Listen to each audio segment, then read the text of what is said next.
So, long time no see. And we're gonna go ahead with Odysseus, the summary or analysis or whatever you actually wanna call it. I don't know, to be honest. Anyway, moreover, Ulysses repeatedly deflects flattery because he knows himself and a man who is following the Delphic oracle's advice to Socrates needs no flattery. Odysseus is also praised for his solitary and rather unemotional stance. This role of Odysseus as an emotional friend is in keeping with his fundamental solitude. In the Iliad, Odysseus has no personal friend and shows no special attachment to anyone. There is no Patroclus, no Pylades, no Pirithous, no somebody else at his side. His association with Diomedes is no intimate friendship, but the relationship between a mature man and his young and ambitious apprentice. There is a big difference between this sort of solitary demeanor, or demeanor, whatever, and that of Achilles, a tragic figure. Achilles cannot be anyone's mentor because he is unconcerned with other people's welfare, except that of his lover and friend Patroclus. Overall, then, we have seen that the three sects we examined, the Cynics, the Stoics, and the Epicureans, each found a way to interpret the figure of Odysseus, sometimes twisting the early sources a bit in a way congruous with their respective teachings. The Cynics emphasized the episode of Odysseus in Rex. The Stoics paid particular attention to his ability to accept circumstances and deal with them in the best way he can. And the Epicureans emphasized his humility and love of peace. Of course, there is no truth of the matter about who Odysseus really was, since he is a mythological figure. Accordingly, it makes little sense to criticize, say, the Cynics for twisting the facts, quote-unquote, to fit their philosophy, as that is the role of mythological figures, to be reinterpreted in new ways by successive generations. Indeed, what we learn from Montilio's philosophical journey is how members of different Hellenistic schools saw themselves and what they thought was important or valid. In a sense, using the treatment of the story of Odysseus as a mirror through which to better understand the differences among those schools. It is a testament to the art of Homer and the ancient poets who put together the original epic cycle, of which the Iliad and Odyssey are two of the 12 parts. That 3 millennia later, we can still appreciate one of the most enduring creations of their lyrical imagination, which I think is also amazing, like really tremendously amazing. Let's actually see if I can find another article relatively quickly, and let me have a look. Let's just get down. The Cato Chronicles Part 4, the clash with Cicero. No. Not that interesting. Ancient Stoicism, history, and biographies. And all of a sudden I get tired. I'm sorry. So we already went through Marcus Aurelius' biography. And I do wonder what other biography I can find here, but I think that there's going to be something pretty amazing. I hope, at least, Let's say I'm more hoping than I'm knowing, or whatever.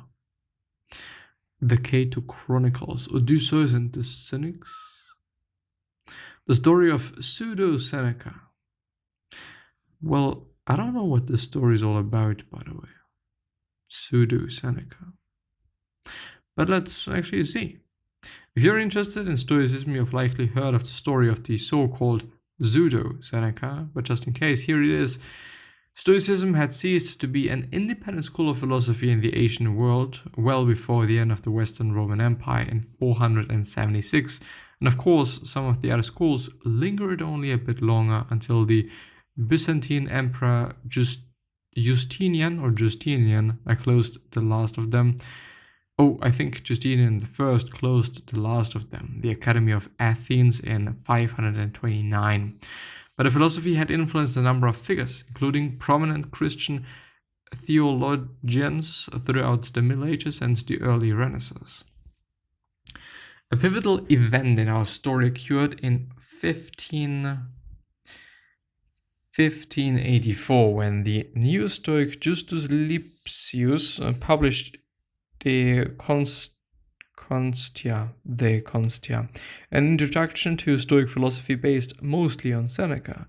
Justus had been persecuted during the Spanish domination of the Netherlands and thought that Stoicism would be a comfort when facing tyranny and injustice. He almost single-handedly revived the philosophy and attempted an interesting, if not long-lasting, reconciliation of it with Christianity. Seneca was well known already in the 15th century and increasingly considered a highly moral figure, a sort of secular saint of the new humanists. His fortunes in that respect have seen repeated ups and downs pretty much from the time he was alive. However, no portrait or bust of him existed, which means that nobody really knew what he looked like, and that is where our mystery tale begins. At the end of the 16th century, Fulvio Orsini, the librarian antiquarian of the powerful Farnese family in Rome, identified an Asian bust similar to the one in the figure above as that of Seneca and published an illustrated work based on it in 1598. The bust became immediately famous as it represented a man who seemed to have the characteristics expected from a sage like Seneca. He was somewhat emaciated and yet projected an appearance of vigor rooted in internal strength, just the sort of thing that Renaissance enthusiasts of the ancient Greco-Roman civilization were eager to attribute to their favorite Roman philosopher. Interestingly, by the way, Lipsius himself was in Rome in 1570, and he's known to have met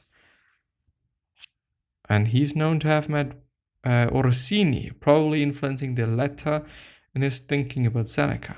Moreover, none other than Peter Paul Rubens turned out to be a student of Lipsius, and he too visited Rome in 601. On which occasion, or perhaps a few years later, he saw the Farnese bust. He was duly impressed, so much so that later on, when he built his house in Antwerp, which is the Netherlands, if you don't know, in 1612 to 15, Rubens gave prominent place to a copy of Seneca's bust, a copy that got lost after the sale of Rubens' house to the Duke of Buckingham in 1629. Rubens was so inspired by the Roman philosopher that he drew Seneca on a number of occasions, basing his renditions on a damaged statue that became the property of Cardinal Scipio Borghese. The best known result of Rubens' interest was the 611 painting representing the death of Seneca. Rubens also painted the four philosophers in 11 to 12, now at the Pitti Palace in Florence. A scene representing Rubens himself, his brother Philip, Justus, and Jan van de Wavre, one of Justus' students, and featuring Seneca as a bust in the background. Several other artists of the period reproduced Seneca, quote unquote, including Jan Bruegel the Elder in his The Sense of Sight. Did he really? In Prado, Madrid. See if you can spot it among other ancient Roman luminaries. I do wonder. I only know, but why Jan Bruegel the Elder? I only know Peter Bruegel, or whatever, or Bruegel, as people say. But am I searching for a bust or something else? I think that I've spotted him, if I'm not quite wrong there.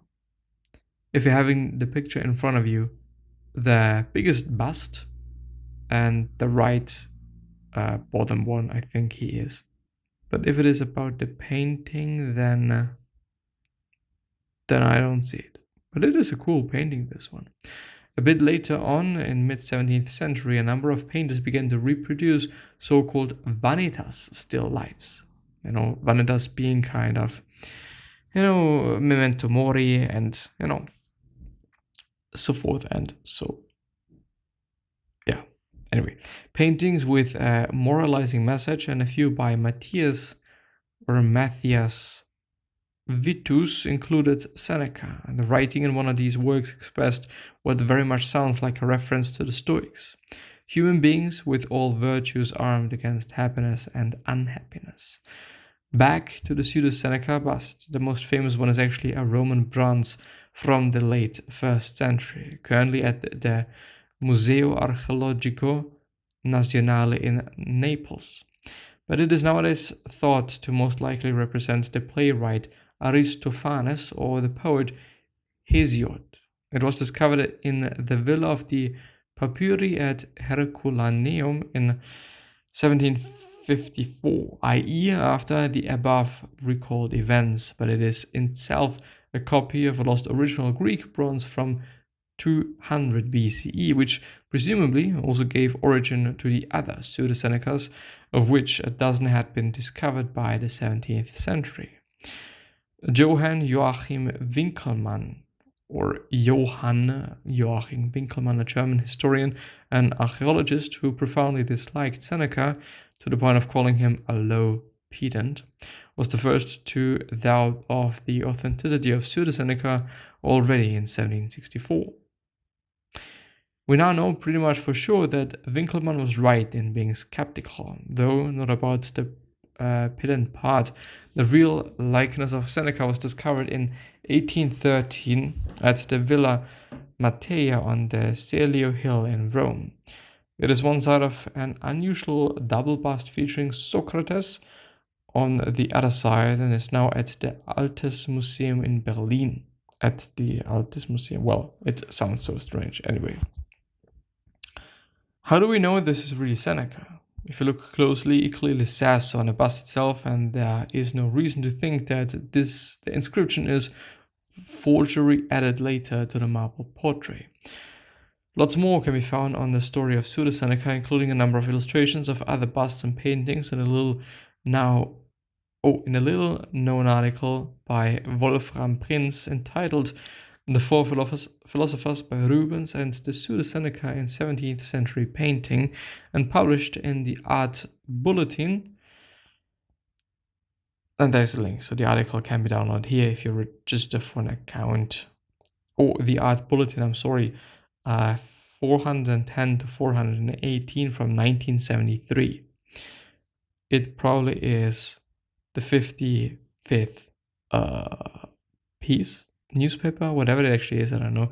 Interestingly, Prince crudely observes that it is hardly possible to believe that the real bust of Seneca would have enjoyed the same success as the impressive Pseudo-Seneca. It just wouldn't have fit the part of the ascetic sage, I guess. But I do want, I can clearly see it. It says Seneca.